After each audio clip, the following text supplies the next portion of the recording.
Hello and welcome back. This is Fredrik from Tek Nordic. Today I was requested from South Africa just to do a quick video on how you measure power on pulses in general. I'm using an RSA507A to collect the signals. I'm actually this time connected via cable to our TSG. So first of all, we can start with, what can we see with this kind of equipment? So I'm just, as usual, just running the DPX to see if we have something here, and I'm trying to squeeze out as much power as possible over my small. And you can see here is some signal. So first of all, we're going to do this and put the ref level. I'm going to tweak as much power possible out of this baby, which is above 16 dB.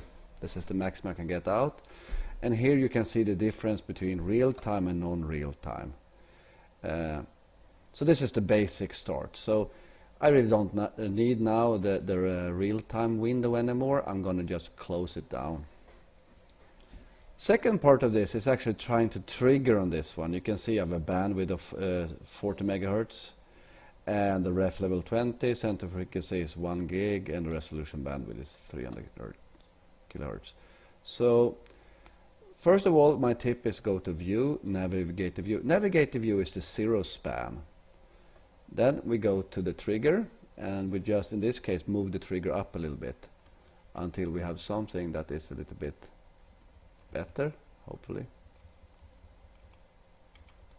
Wow, yeah, let's put it in trigger as well. Trigger, so here we are. And I get some questions about this. This is a red bar and blue bar. This is actually where we do either the analysis, which is the blue, or the red where we do the FFT.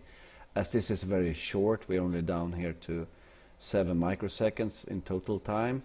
It's not that visible, but if I put 50 microseconds here, you can see that the blue line now is longer. This is where I do my analysis, and the red one is where I do my FFT. So I go back to my spectrum, and I can move it out, for example. I say I want to move it here, and there's nothing here. So you can actually have analysis done one place and FFT done another place. Okay, so, there's two ways of measuring power. It's actually more ways of measuring power, but this is kind of a radar-like signal, and there's two ways to do it, from a statistical point of view or a pulse-to-poise point of view.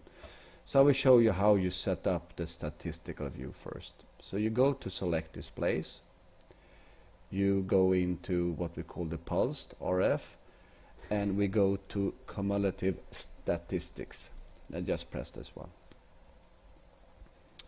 And another tip for here is go to window and don't lock window, so you can actually tile this around a little bit. Window, don't lock window, like this. So you can actually make it bigger and smaller, and you can move this around so you can have the data you have here. So what are we seeing here right now? What is the information this is giving us? So we can see that we analyzes the number of pulses. We can see the max of the average on. We can see the width of the average on. The timing when it was max and the timing when it was max. I can move this a little bit like this. The minimum and the time stamp for the minimum.